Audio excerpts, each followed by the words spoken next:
नमस्कार प्यारे विद्यार्थियों, गुड मॉर्निंग। आशा करता हूँ अच्छे होंगे। यहाँ पर जैसे कि पिछली क्लास हमने वैदिक सभ्यता की यहाँ पर छोड़ी थी। वैदिक सभ्यता में अगर बात करें, वैदिक सभ्यता में हमने यहाँ पर जाना था कि वैदिक सभ्यता के यहाँ पर जो है वो उत्तर वैदिक और ऋग्वैदिक और उत्तर वैदिक काल के बारे में यहाँ पर जानने को मिला था।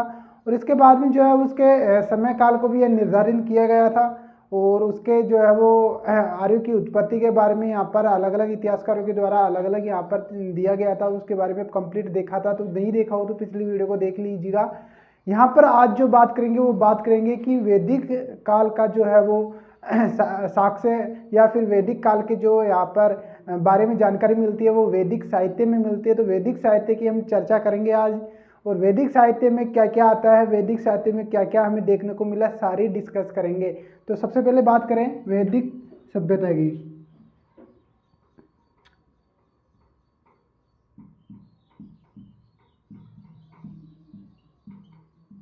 किसकी बात कर रहे हैं? वैदिक सभ्यता की हम बात कर रहे हैं। वैदिक सभ्यता में अगर बात किया था, कल हमने बात की थी कि इसमें यहाँ पर वैदिक सभ्यता को यहाँ पर दो भागों में बांटा गया है। कितने भागों में? वैदिक सभ्यता को कितने भागों में? दो भागों में बांटा गया है। अगर पहले बात करें कौन कौन से भागों में, तो हमने यहाँ पर जो देखने को मिला था, पहला भाग हमें यहाँ पर देखने को मिला था कौन सा?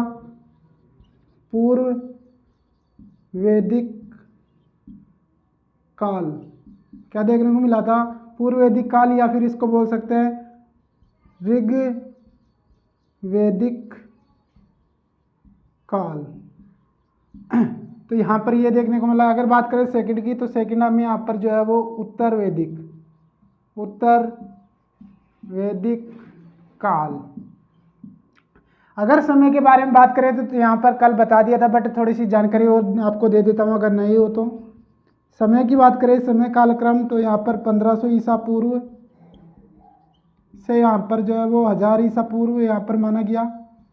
टोटल अगर हिंदू सभ्यता की बात करूँ तो टोटल यहाँ पर 1500 से ईसा पूर्व से 600 ईसा पूर्व यहाँ पर जो है वो इसका कालक्रम माना गया है वैदिक सभ्यता का, जिसमें पूर्व वैदिक या ऋग्वैदिक काल का 1500 से 1000 और 1000 से यहाँ पर जो है वो 600 ईसा पूर्व, क्या 600 ईसा पूर्व यहाँ पर देखने को मिलता है। इसके बाद में अगर बात करें यहाँ पर मोस्टली और क्या यहाँ पर देखने को मिलता है, तो पूर्व वैदिक काल में हमें क्या देखने को मिला? पूर्व वैदिक काल में हमें यहाँ पर अगर बात करें तो तांबा यहाँ पर देखने को मिलता है। तांबा को यहाँ पर कहा जाता है अयश। और अगर बात करें यहाँ पर, तो यहाँ पर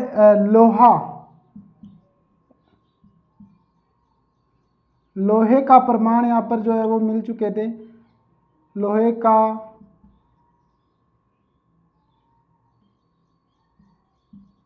उपयोग, तो लोह अयस्क या कृष्ण अयस्क भी यहाँ पर कहा जाता था। उत्तर वैदिक काल में लोहे का यहाँ पर पता चल गया। तो आप कह सकते हो कि यहाँ पर वैदिक सभ्यता में यहाँ पर प्रथम बार जो है वो लोहे का यहाँ पर जो है वो कहाँ पर पता चला था? तो यहाँ पर वैदिक काल में। वैदिक काल में भी कहाँ पर? उत्तर वैदिक काल में। तो लोहे के प्रमाण यहाँ पर देखने को मिले थे। इसके बाद में लोहा जैसे मिलता है, फिर जो है वो आर्य यहाँ पर जो है वो जंगलों को काटना स्टार्ट कर दिया था, क्योंकि सबसे अच्छा माना जाता है लोहा, जो जंगलों को काटने के लिए बहुत ही लाभदायक होता है। और इसके बाद में अगर बात करें, यहाँ पर आगे बढ़ते हैं। आगे बढ़ने से बात करें तो किसके बारे में चर्चा करेंगे आज? आज हम बात करेंगे कि वैदिक साहित्य के बारे में चर्चा करेंगे, क्योंकि वैदिक साहित्य में हमें किसके प्रमाण मिलते हैं? किसके प्रमाण मिलते हैं हमें? यहाँ पर वैदिक सभ्यता के प्रमाण यहाँ पर जो है वो कहाँ पर मिलते हैं? वैदिक साहित्य में। तो वैदिक साहित्य में आपको मैंने कल बताया था, आपको आइडिया दिया होगा कि वैदिक साहित्य में वेद होते हैं, उपनिषद होते हैं, वेदांग होते हैं, काफ़ी सारे होते हैं। वो यहाँ पर जो है वो चर्चा ही करेंगे। इसमें अगर बात करूँ, देखिए एक चीज़ और नोटिस करवा दूँ कि जो है वो अभी आपने ऋग्वैदिक काल में देखा था। ऋग्वैदिक काल में हम यहाँ पर बात करेंगे ऋग्वेद की, क्योंकि वेद होते हैं, वेद वो ऋग्वैदिक काल में ऋग्वेद आता है। और उत्तर वैदिक काल में जो है वो कौन कौन सा आता है? यजुर्वेद सामवेद, अथर्ववेद। कौन कौन सा आता है? अथर्ववेद। ये सभी यहाँ पर कौन कौन इसमें आते हैं? उत्तरवैदिक काल में। ये आता है ऋग्वैदिक काल में। तो इनके बारे में चर्चा करते हैं। चलिए स्टार्टिंग से हम थोड़ा सा यहाँ पर बातें करते हैं। तो हम यहाँ पर बात करेंगे किसके? वैदिक साहित्य के बारे में। किसके बारे में? वैदिक साहित्य के बारे में चर्चा करेंगे। वैदिक साहित्य में क्या क्या यहाँ पर देखने को मिलता है, सबसे पहले उसके बारे में बता दूं। वैदिक साहित्य में हमें यहाँ पर देखने को मिलता है, सबसे पहले पहला नंबर पे अगर बात करूँ तो वेद। पहले नंबर पे वेद यहाँ पर देखने को मिलता है, जिसमें हमें यहाँ पर देखने को मिलता है ऋग्वेद, सामवेद, यजुर्वेद और अथर्ववेद। और इसके बाद में यहाँ पर कहना चाहूँगा, वेदों में जो ऋग्वेद, सामवेद, अथर्ववेद और जो है यजुर्वेद है, इनमें यहाँ पर जो है वो वैदिक सभ्यता के पूरे यहाँ पर जो है वो लोगों की जानकारी मिलती है। राजनीतिक, सामाजिक, धार्मिक जो है वो जीवन की यहाँ पर जो है वो जानकारी किसमें मिलती है? ऋग्वेद, सामवेद, अथर्ववेद और यजुर्वेद में। इनमें जो है वो वैदिक सभ्यता के सभी व्यक्तियों की जो वहाँ पर क्या क्या करते थे, कौन कौन से देवताओं को मानते थे, सामाजिक जीवन कैसा था, आर्थिक जीवन कैसा था, वो सारी चीज़ें यहाँ पर जो थी वो यहाँ पर बातें करते थे, डिस्कस करते थे, और उसके उन्हीं में वहाँ पर दर्शाया गया है। सेकंड की अगर बात करें, सेकंड किसके बारे में बात करेंगे तो वेदांग। किसकी बात करेंगे? सेकंड हम यहाँ पर बात करेंगे वेदांग की। इसमें वैदिक साहित्य में क्या क्या है? वेद है, वेदांग है, उसके अलावा ब्राह्मण साहित्य है, ब्राह्मण साहित्य या फिर इसको बोल सकते हो ग्रंथ। क्या है? ब्राह्मण ग्रंथ है। और इसके अलावा और क्या है? और हमें यहाँ पर जो है वो देखने को मिलता है उपनिषद। क्या देखने को मिलता है? उपनिषद। और आगे और पांचवें नंबर पे अगर बात करें तो पांचवें और आखिरी नंबर पे हम बात करते हैं तो हमें यहाँ पर जो है वो क्या देखने को मिलता है? पुराण। यहाँ पर देखने को क्या मिलता है? पुराण। तो बात करें अगर वैदिक साहित्य में हमें क्या क्या पढ़ेंगे, वैदिक साहित्य में हम यहाँ पर वेद के बारे में चर्चा करेंगे। वेदांग होते हैं वैदिक साहित्य में। वेदांग के बाद में जो है वो ब्राह्मण ग्रंथ होते हैं, उपनिषद होते हैं, पुराण होते हैं। हम वैदिक साहित्य में हम यहाँ पर पांचों पॉइंटों की बात करेंगे और चर्चा करेंगे। आपके लिए मोस्ट कौन कौन से इम्पोर्टेंट अगर बात करें तो वेद तो आपको या मान लो रटना ही है। और उसके अलावा बात करें, ये ज़्यादा यहाँ पर आते नहीं है, वेदांग थोड़ा यहाँ पर आता है और इनको केवल चर्चा ही करेंगे क्योंकि इनमें से ज़्यादा क्वेश्चन पुटअप नहीं होते हैं।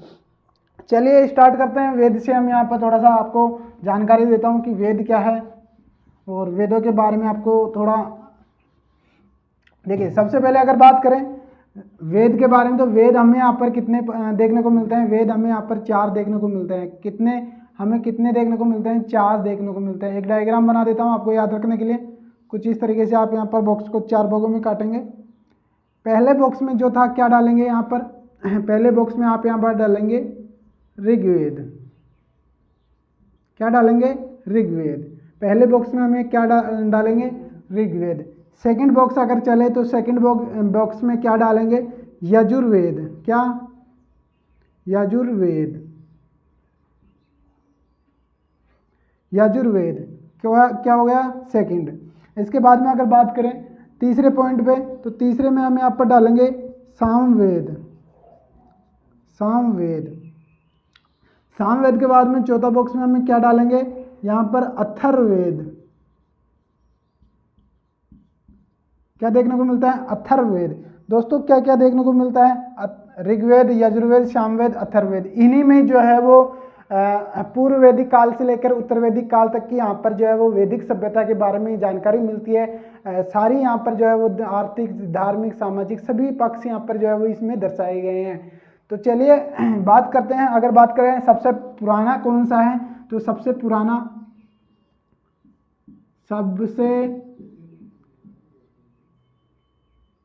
प्राचीन वेद, सबसे प्राचीन वेद कौन सा है? ऋग्वेद। कौन सा है? ऋग्वेद। और अगर बात करें सबसे नया तो सबसे नया कौन सा है? सबसे नया वेद कौन सा है? सबसे नया वेद है अथर्ववेद।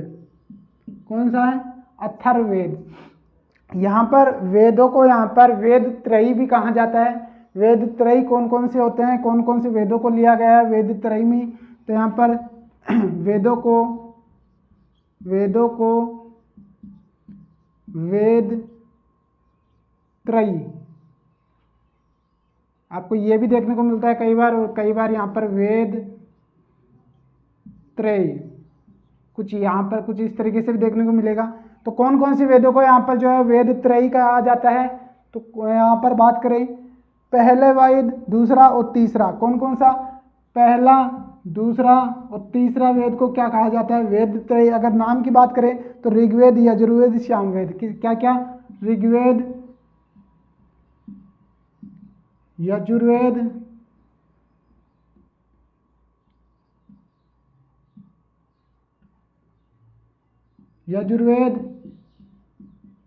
सामवेद। इनको क्या कहा जाता है? वेद त्रयी भी कहा जाता है। सबसे नए वाले की बात की है अथर्ववेद। सबसे पुराना कौन सा है? ऋग्वेद। ऋग्वेद सबसे पुराना है। इस वजह से किस में आता है? वैदिक साहित्य के पूर्व वैदिक या फिर जो है ऋग्वेदिक काल में आता है। और जो है उत्तर वैदिक काल में कौन कौन से आते हैं? यजुर्वेद, सामवेद, अथर्ववेद, जो यहाँ पर 1000 ईसा पूर्व से 600 ईसा पूर्व तक यहाँ पर हमको देखने को मिलते हैं। और इससे पहले अगर जो बात करें 1500 ईसा पूर्व से यहाँ पर 1000 ईसा पूर्व तक कौन सा देखने को मिलता है? ऋग्वेद। कौन सा देखने को मिलता है? ऋग्वेद। चलिए थोड़ी सी यहाँ पर इनके बारे में और जानकारी दे देते हैं। बात करें यहाँ पर देखिए और तो ऋग्वेद का जो है वो ऋग्वेद में हमें क्या देखने को मिलता है?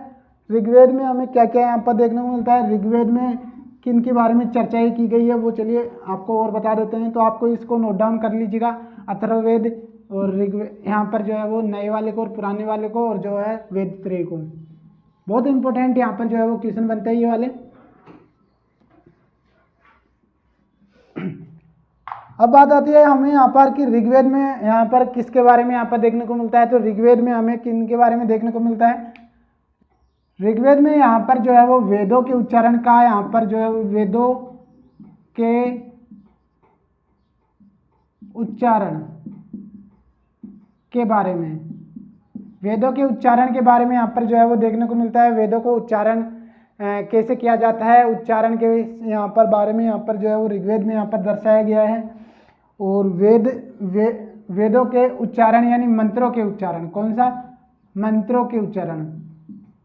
वेदों के मंत्रों के उच्चारण के यहाँ पर जो है वो ऋग्वेद में यहाँ पर लिया गया है। अगर बात करें यजुर्वेद में क्या रखा गया है, तो यजुर्वेद में हमें यहाँ पर जो है वो यज्ञों के संपादन की विधि, क्या विधि? वेदों के मंत्रों के उच्चारण की विधि आप यहाँ पर डाल सकते हो, विधि। इसके अलावा आगे बढ़ते हैं। आगे यहाँ पर जो है वो किसके बारे में? सामवेद के बारे में। तो सामवेद के यहाँ पर क्या देखने को मिलता है? सामवेद में हमें यहाँ पर जो है वो संगीत के गायन की या फिर छंदों के गायन विधि की, क्या? छंदों के गायन विधि। छंदों के गायन विधि के बारे में यहाँ पर जो है वो जानकारी मिलती है, जिसमें संगीत हो गया। इसके अलावा अगर बात करें यहाँ पर अथर्ववेद में, तो अथर्ववेद में हमें क्या यहाँ पर देखने को मिलता है? अथर्ववेद में जो है वो हमें क्या देखने को मिलता है? अथर्ववेद में हमें यहाँ पर देखने को मिलता है संस्कार और कर्मकांड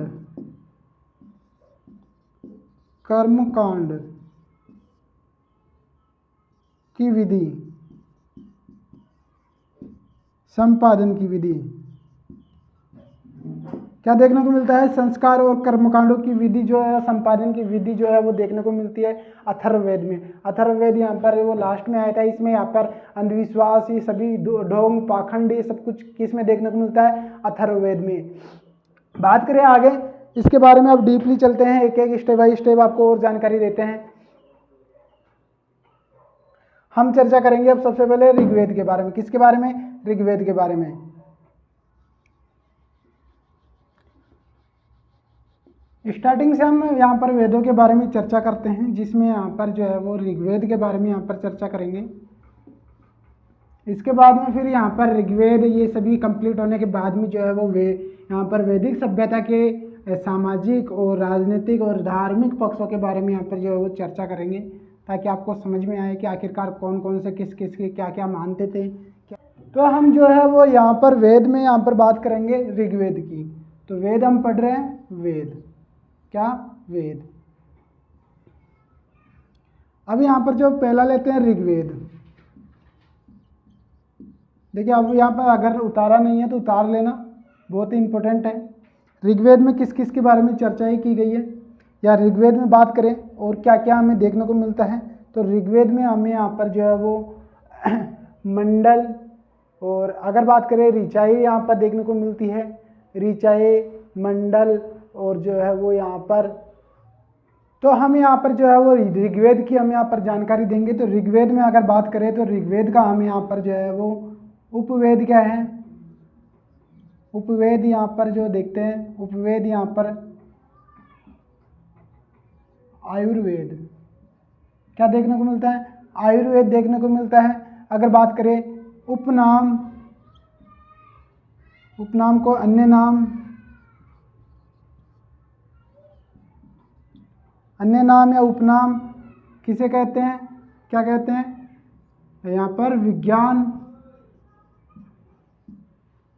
वेद क्या कहा जाता है, विज्ञान वेद। किसको कहा जाता है, ऋग्वेद को। अगर इसके आगे बात करें तो इसमें और क्या क्या देखने को मिलता है। इसमें हमें यहाँ पर जो है वो सबसे प्राचीन है, प्राचीन वेद है भारत का, कौन सा, भारत का प्राचीन और सर्वश्रेष्ठ जो है वो ऋग्वेद है, वेद। या आप नोट डाउन कर लीजिएगा। इसके बाद में जो है वो इसमें और क्या देखने को मिलता है, यहाँ पर मंडल, यहाँ पर जो देखने को मिलते हैं 10, चर्चा करेंगे सभी की। मंडल कितने देखने को मिलते हैं, 10। इसके बाद में अगर बात करें हमारा, इसके बाद में मंडल के बाद में जो है सूक्त यहाँ पर जो है वो देखने को मिलता है। क्या देखने को मिलता है, सूक्त। सूक्त हमें देखने को मिलता है, कितने देखने को मिलता है, 1028। कितना, 1028। अगर बात करें यहाँ पर ऋचाएँ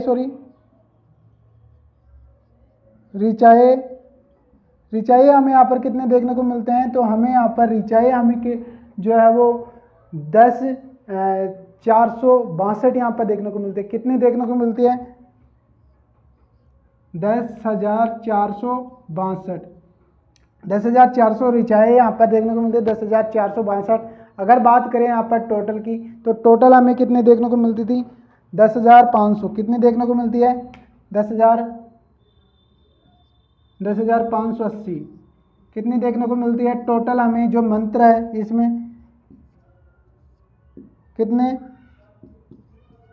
टोटल मंत्र कितने हैं, 10,580। जिसमें कितने, जिसमें यहाँ पर जो है वो 118 मंत्र जो है वो क्या है, दोहराए गए। क्या, 118 मंत्र दोहराए गए हैं। क्या गए, 118 मंत्र जो है वो क्या गए, दोहराए हैं, यानी दोहराया गया है यहाँ पर मंत्र। इस वजह से 118 माइनस किया गया इसमें से, और बचे कितने, 10,462 हमें यहाँ पर जो है वो देखने को मिलते हैं। तो यहाँ पर इस तरीके से हम बात कर सकते हैं कि 10 मंडल सूक्त यहाँ पर 1028, और ऋचाएँ हमें यहाँ पर 10,462 हमें देखने को मिलती है। टोटल हमें 10,580 देखने को मिलती है, बट 118 क्या है, दोहराई गई है, इस वजह से 10,462 देखने को मिलती है। आगे बढ़ते हैं, आगे यहाँ पर देखते हैं इसके बाद में कि यहाँ पर ऋग्वेद काल में क्या यहाँ पर रखा गया था। उपवेद के बारे में आयुर्वेद, यहाँ पर अन्य नाम जो है वो विज्ञान वेद कहा जाता है, भारत का प्राचीन वेद है। और इसके अलावा अगर बात करें यहाँ पर आगे, इसके अलावा एक और यहाँ पर बता देता हूँ एक, कि गायत्री मंत्र का भी उल्लेख इसमें किया गया है। गायत्री मंत्र गायत्री मंत्र। गायत्री मंत्र का भी उल्लेख किसमें किया गया है? ऋग्वेद में। और ऋग्वेद में क्या कहा गया है गायत्री मंत्र के बारे में? ऋग्वेद में यहाँ पर जो है वो किसके कारण या किसको समर्पित है? अगर बात करें गायत्री मंत्र, तो गायत्री मंत्र हमें यहाँ पर जो है वो सावित्री को, किसको? सावित्री को समर्पित, सावित्री देवी या सावित्री को समर्पित है। क्या है? गायत्री मंत्र। और किस में देखने को मिलता है? ऋग्वेद में हमें यहाँ पर देखने को मिलता है। और अगर बात करें यहाँ पर जो है वो रचना किनके द्वारा की गई है? तो विश्वामित्र, विश्वामित्र के द्वारा क्या किया गया? रचना की गई। और जो है वो संकलन किया गया, संकलन किया गया गायत्री मंत्र का, सावित्री को समर्पित है। और वो ऋग्वेद में यहाँ पर जो है वो इसके बारे में जानकारी मिलती है। चलते हैं आगे। यहाँ पर जो है वो ऋग्वेद के बारे में हमने देखा, और ऋग्वेद के बारे में आपको मैंने बताया कि यहाँ पर क्या वैदिक मंत्रों को क्या ही यहाँ पर देखने को मिलता है? वैदिक मंत्रों का यहाँ पर जो है वो उल्लेख देखने को मिलता है, उच्चारण का उल्लेख यहाँ पर देखने को मिलता है। इसमें यहाँ पर देवीय स्मृति का यहाँ पर जो है वो देखने को मिलता है। क्या? देवीय स्मृति का उल्लेख, देवी स्मृति का उल्लेख, यो देवीय मंत्रों का उल्लेख,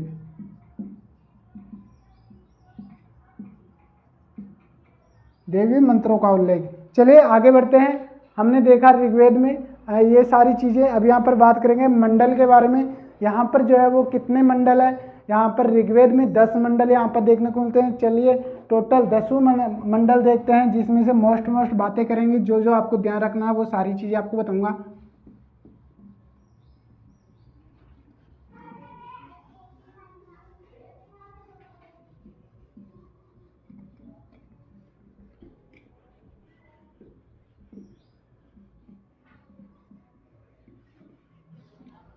तो हम बात करेंगे यहाँ पर जो है वो मंडल के बारे में। मंडल जो है वो कितने हैं?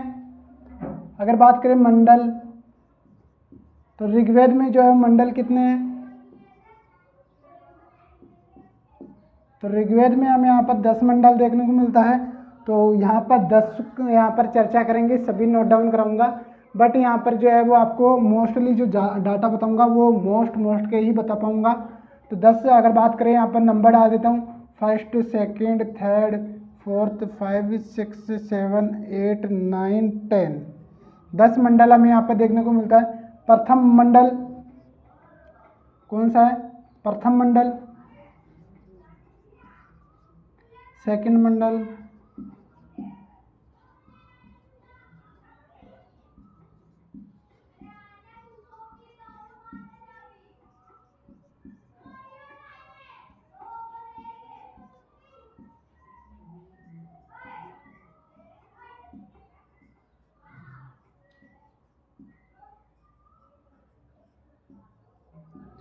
दस हमें मंडल देखने को मिलता है। अगर बात करें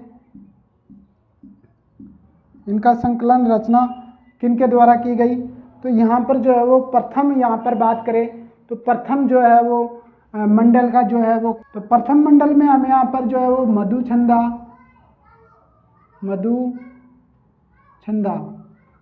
किनके बारे में? मधुछंदा के द्वारा यहाँ पर जो है वो इनका जो है वो रचना की गई। और अगर बात करें यहाँ पर जो है वो क्या किया गया? रचना नहीं, समझ चाहूँगा, संकलन। अगर बात करें यहाँ पर आगे सेकंड की, तो यहाँ पर जो है वो सेकंड हमें यहाँ पर देखने को मिलता है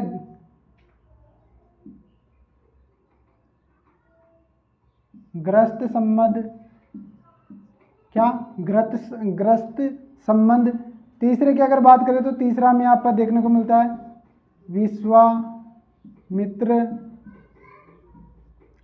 विश्वामित्र, जिसमें अगर बात करें तो किसकी चर्चा की गई? विश्वामित्र में। तीसरे मंडल में किसकी चर्चा की गई थी? गायत्री मंत्र की। क्या? गायत्री मंत्र। इसमें अगर गायत्री मंत्र का किसका समर्पित है? सावित्री को। किसको समर्पित है? सावित्री।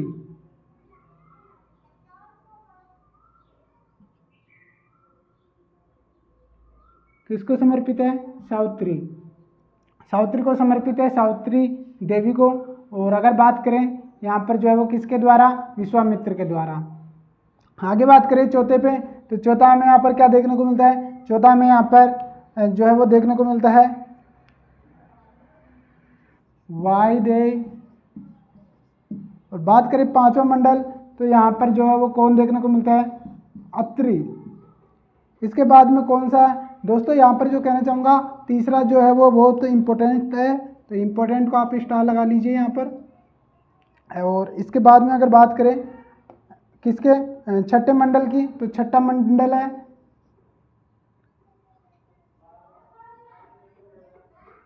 भारद्वाज। किसके बारे में? छठा मंडल है भारद्वाज के बारे, यहाँ पर जो है वो संलग्न किया गया। सातवां मंडल की अगर बात करें, तो सातवां मंडल बहुत ही इंपॉर्टेंट है। अगर बात करें वशिष्ठ के द्वारा, और इसके किसके बारे में उल्लेख है? इसमें सातवें मंडल में किसके बारे में उल्लेख है? तो सातवां मंडल है, इसमें जो है वो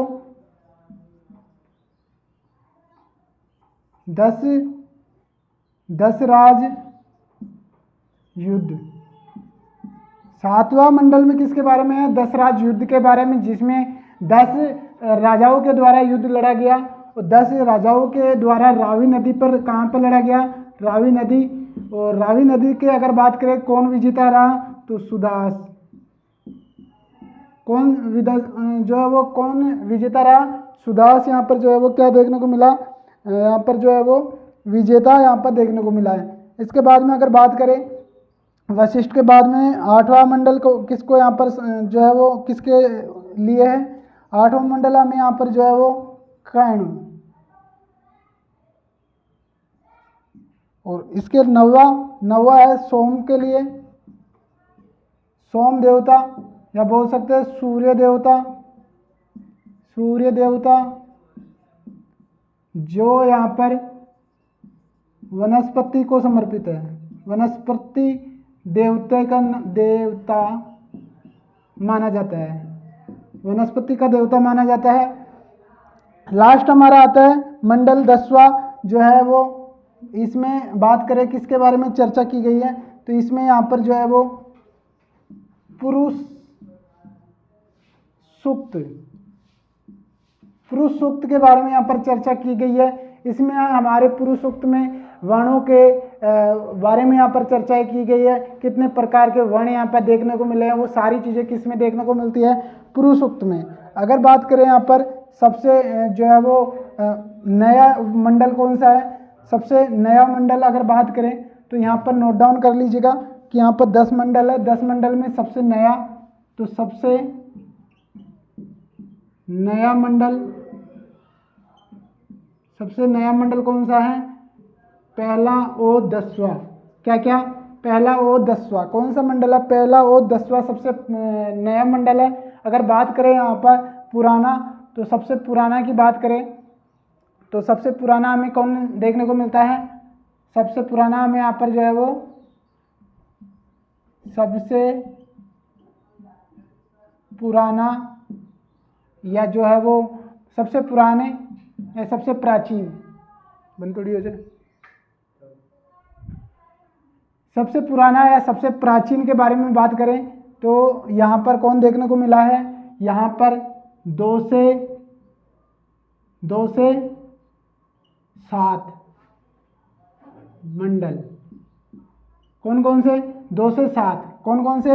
ये वाले 2 से 7 सबसे पुराने मंडल यहाँ पर देखने को मिलते हैं। स्टार लगाता हूँ मैं। एक तो तीसरा इंपॉर्टेंट है, एक यहाँ पर 7वां इंपॉर्टेंट है, और एक आपका 10वां इंपॉर्टेंट है इसमें ये।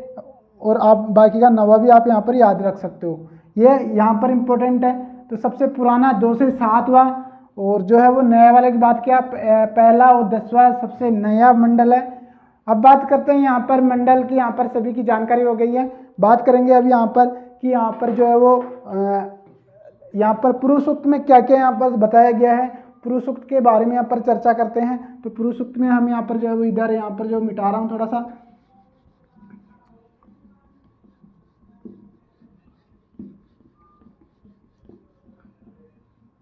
देखिए पुरुष सूक्त में किसके बारे में चर्चा की गई है? पुरुष सूक्त, पुरुष सूक्त, पुरुष सूक्त में 4 वर्ण या समाज वर्ण व्यवस्था, वर्ण व्यवस्था, वर्ण व्यवस्था के बारे में यहाँ पर चर्चा की गई है, जिसमें कितने वर्ण यहाँ पर रखे गए? यहाँ पर कितने वर्ण रखे गए? 4 वर्ण यहाँ पर जो है वो देखने को मिलते हैं। कितने वर्ण? 4, जिसमें पहला हमें देखने को मिलता है, दूसरा, तीसरा और चौथा। पहला अगर बात करें, पहला वर्ण कौन सा है? तो ब्राह्मण यहाँ पर जो है वो देखने को मिलता है, ब्राह्मण। सेकंड हमें जो देखने को मिलता है, सेकंड हमें यहाँ पर देखने को मिलता है, सेकंड हमें यहाँ पर क्षत्रिय यहाँ पर जो है वो देखने को मिलता है। और तीसरा हमें यहाँ पर जो है वो वैश्य, तीसरा हमें वैश्य यहाँ पर देखने को मिलता है। चौथा हमें यहाँ पर जो है वो शूद्र, क्या देखने को मिलता है? शूद्र, शूद्र वर्ण। ये सभी वर्ण अगर बात करें यहाँ पर ब्राह्मण वर्ण, इसे क्या कार्य किया जाता है या कि जो वो क्या किया जाता है? तो ब्राह्मण वर्ण के द्वारा जो है वो गायन या फिर मंत्रों का उच्चारण या फिर यज्ञों का संचालन, ये सभी किनके द्वारा किया जाता है? ब्राह्मणों के। क्षत्रिय क्या होते थे? राजा होते थे। और अगर बात करें वैश्य क्या होते थे? व्यापारी होते थे। और अगर बात करें शूद्र क्या होते थे? श्रमिक, क्या होते थे? श्रमिक, या फिर बोल सकते हैं यहाँ पर जो है वो मजदूर, क्या बोल सकते हैं? मजदूर, ये सब होते थे। यहाँ पर हो गए 4 वर्णों के बारे में चर्चा की गई थी पुरुष सूक्त में, जिसमें ब्राह्मण, क्षत्रिय, वैश्य, शूद्र के बारे में यहाँ पर चर्चा की गई है। इसके अलावा जो है वो अब बात करेंगे यहाँ पर ऋग्वैदिक काल के यहाँ पर बारे में चर्चा कर ली है, जिसमें मंडल की बात कर ली है। और मंडल के बाद में ऋचाएँ हैं, और जो है वो ऋचाएँ हैं यहाँ पर जो है वो आपको मैंने बता दिया है, संख्या केवल संख्या ही यहाँ पर देखने को मिलती है। क्या देखने को मिलती है? उसमें केवल आपको संख्या ही देखने को मिलती है। तो फिलहाल इस क्लास में आपको यही इन्फॉर्मेशन देना चाहूँगा। सेकंड क्लास जो है वो अगली यहाँ पर रहेगी, जिसमें इसमें हमने बात किया ऋग्वेद के बारे में और इसके प्रकार के बारे में, वेदों के प्रकार के बारे में सारी चीज़ें चर्चा की है। कल हम बात करेंगे जो है वो यजुर्वेद, सामवेद, अथर्ववेद, और यहाँ पर जो है वो इनके यहाँ पर क्या क्या नाम दिया गया है। जैसे कि अगर बात करें यहाँ पर उपनाम क्या है, और उपनाम के अलावा यहाँ पर जो है वो अलग अलग इतिहासकारों के द्वारा इनको क्या यहाँ पर डिस्कस करेंगे। वेदांत की बात करेंगे, और जो है पुराण के बारे में, उपनिषद के बारे में, इनके बारे में जो है वो कल की क्लास में चर्चा करेंगे। आज कल के क्लास देखने के लिए वीडियो को लाइक कर देना, चैनल को सब्सक्राइब कर लेना, ताकि आपको जो है वो इन्फॉर्मेशन मिल जाए वीडियो डालते ही। फिलहाल वीडियो अच्छे लग रहे होंगे, वीडियो अच्छे लगते हैं आपको तो लाइक करके, कमेंट करके ज़रूर बताया करो, ताकि हमको भी पता चले और आप देख रहे हो उसका भी हमें पता चले। तो फिलहाल गाइस यहाँ पर ही इस वीडियो को समाप्त करते हुए सभी से यहाँ पर धन्यवाद करना चाहूँगा कि यहाँ तक एंड तक आपने वीडियो देखा।